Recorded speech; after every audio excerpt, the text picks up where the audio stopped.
이재명 대통령의 전폭적인 지지 속에 전남과 광주의 행정통합이 전광석화처럼 진행되고 있습니다.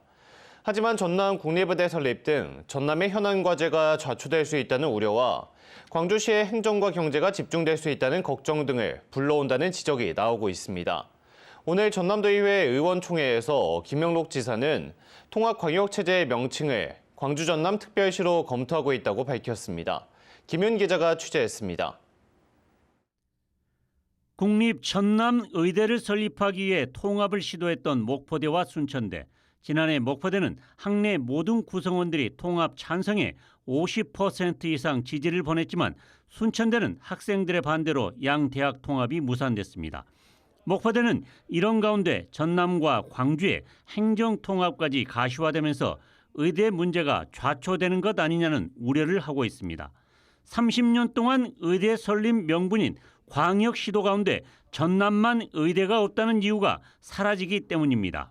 정부가 설립 비용 등의 이유를 들어 기존 의대 정원을 증원하는 방안을 검토할 경우 이 같은 우려가 현실화될 수 있다는 지적입니다.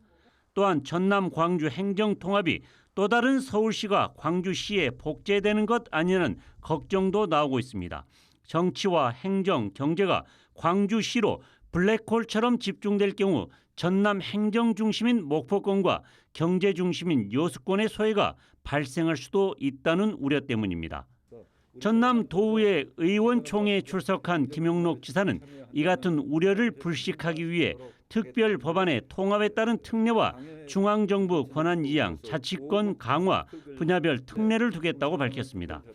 김 지사는 또 통합 광역단체는 서울특별시와 비슷한 광주 전남 특별시로 검토하고 있다며 남북권 반도체 벨트와 알리백 산단 유치, 대규모 공공기관 이전으로 광주 전남 대부흥을 이끌겠다고 말했습니다. 광주 전남 통합이 전광석화처럼 진행되는 이유도 충청권 등 다른 광역시도를 의식해서라는 것도 감추지 않았습니다.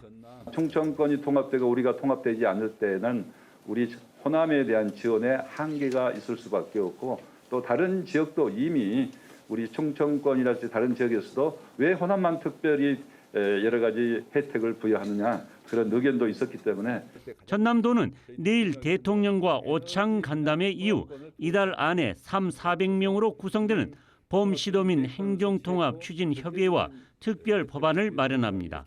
다음 달까지 도의회와 시도민 의견을 듣고 특별 법안을 국회에서 의결하는 로드맵을 제시했습니다. 주민투표를 하지 않는 대신 시도의회 의견을 물은 뒤 통합추진공동위원회를 구성해 통합자치단체를 출범한다는 법안이지만 반발도 이어지고 있습니다. 행정통합은 주민투표로 결정해야 한다. 누구도 도민의 권리를 침해할 수 없으며 법에 근거하여 도민에게 그 권리를 보장해야 한다.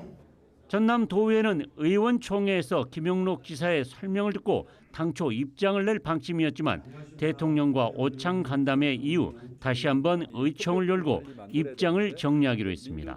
MBC 뉴스 김윤입니다.